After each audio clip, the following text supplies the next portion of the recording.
నేను నమ్మిన స్వామి నన్ను మోసం చేశాడు. ఇప్పుడు నా భార్యా బిడ్డలకి దిక్కెవరు? స్వామి, ఎంత పని చేశారండి. నేను మిమ్మల్ని ఎంత నమ్మాను. మీరు నన్ను మోసం చేశారు స్వామి.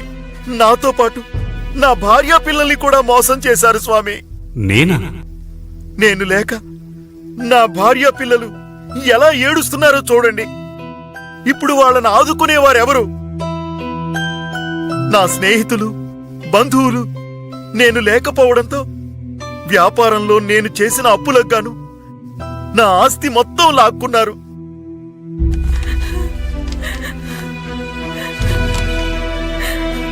దీనంతటికీ కారణం మీరే స్వామి.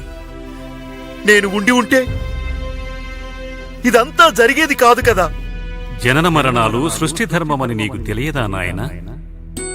ఎవరి కర్మానుసారం వారి ఆయుష్ తీరుతుంది.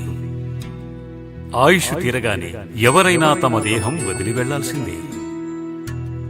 అందుచేత నీ ఈ దేహంలో ప్రాణం ఉన్నప్పుడే నీవు చేయాల్సిన కార్యక్రమములన్నీ సక్రమంగా చేయాలి.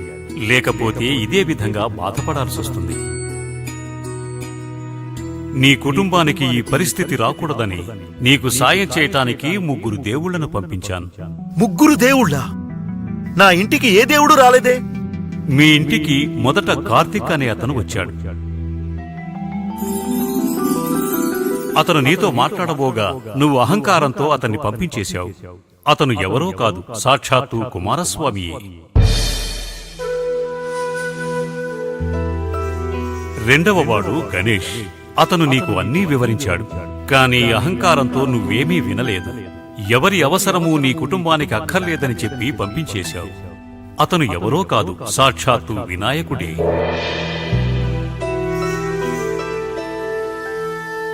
ఇక మూడవవాడు ఈశ్వర్. అతను ఎవరో కాదు, సాక్షాత్తు ఆ పరమేశ్వరుడే. నీకోసం కైలాసం నుండి నీ గుమ్మం వరకు దిగివచ్చాడు. కాని నీవు మాట కూడా వినకుండా ఆ పరమేశ్వరుడిని గుమ్మం బయటికి తీసుకువెళ్ళి స్వామి ముఖం మీదనే తలుపులు వేశావు. అటువంటి వాళ్ళని ఎప్పుడూ కూడా లోపలికి రానివ్వకూడదని నీ భార్యతో చెప్పావు. అసలు ఆ రోజు గణేష్ చెబుతున్నా నువ్వు వినిపించుకోకుండా వెళ్లిపోయావు. అప్పుడు గనక ఉండి ఉంటే నీ బంధువులు, స్నేహితుల విషయం నీకు బాగా తెలిసి వచ్చేది. బిస్మిల్లాహిర్రహమానిర్రహీం. సార్, మీరు చెప్తున్నట్టు మీ దాంట్లోనే ఖురాన్, హదీజ్ అనే 2 పుస్తకాలున్నాయి సార్. దానిలో హదీజ్ అనే పుస్తకంలో మీరు వ్యాపార నిమిత్తం దూర ప్రాంతాలకు వెళ్ళినప్పుడు 3 సంవత్సరాలకు సరిపడే సరుకుల్ని ఇంట్లో పెట్టి వెళ్ళాలి సార్. ఎందుకంటే మీరు రావడం ఆలస్యం అయితే వాళ్ళు తట్టుకోవడానికి it's also 1 shot insurance sir. చూడమ్మా, ఆయనకి ఇన్సూరెన్స్ ఏం అవసరం లేదు. ఇన్సూరెన్స్ అనేది మనం చనిపోతామని చేయడం కాదు, మన సంపాదన చనిపోతుందని చేయాలి. ఆయన కుటుంబం కోసం చేయాలి. ఆయనకి ఆ బెంగా లేదు. ఆయన కుటుంబాన్ని కాపాడడానికి చాలా ఆస్తులున్నాయి. మేమంతా ఉన్నాం. మేమున్నాంగా. అలాగా అయితే మీరు ఈ పేపర్స్ మీద సంతకాలు చేయండి సార్. ఏంటివి? మీకు చెప్పాను కదా సార్, ఆయన కుటుంబాన్ని చూసుకోవడానికి మీరిచ్చే హామీ డాక్యుమెంట్స్. ఇదంతా దేనికి? సార్, ఆయనకేమైనా జరిగితే ఆయనకున్న అప్పులు, పిల్లల చదువులు, పిల్లల పెళ్లిళ్లు జరిపిస్తానని మీరు ఆయనకిచ్చే హామీ పత్రం సార్. ఏం పెట్టరా సార్? ఎవ్వరలా హామీ ఇవ్వరు సార్. ఎవరైతే ఇన్సూరెన్స్ చేయకుండా చనిపోతారో వాళ్ళు తిరిగొచ్చి తన కుటుంబం పడే కష్టాలు చూసినట్టయితే అప్పుడు తన కుటుంబానికి చేసిన ద్రోహం ఏంటో తెలుస్తుంది సార్. మీ ప్రకారం లైఫ్ ఇన్సూరెన్స్ అక్కర్లేదు సార్. కానీ ఇక్కడ పాయింట్ ఏమిటంటే సార్, లైఫ్ ఇన్సూరెన్స్ అనేది మీకు కాదు, మీ కుటుంబానికి. జీవితంలో ఏదీ శాశ్వతం కాదు.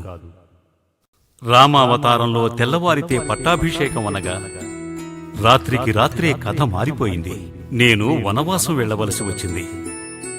నేను దారి మాత్రమే చూపిస్తాను. ఆ మార్గాన నడవటము, నడవకపోవటము నీ విజ్ఞత, జ్ఞానం మీద ఆధారపడి ఉంటుంది. స్వామి, నన్ను క్షమించండి. నేను చేసిన తప్పుకు శిక్ష నా కుటుంబం అనుభవించకూడదు. నాకు మరొక్క అవకాశం ఇవ్వండి స్వామి. గడిచిపోయిన కాలము మళ్లీ తిరిగి రాదు. ప్రకృతి ధర్మాన్ని ఎవ్వరూ మార్చలేరు. స్వామి,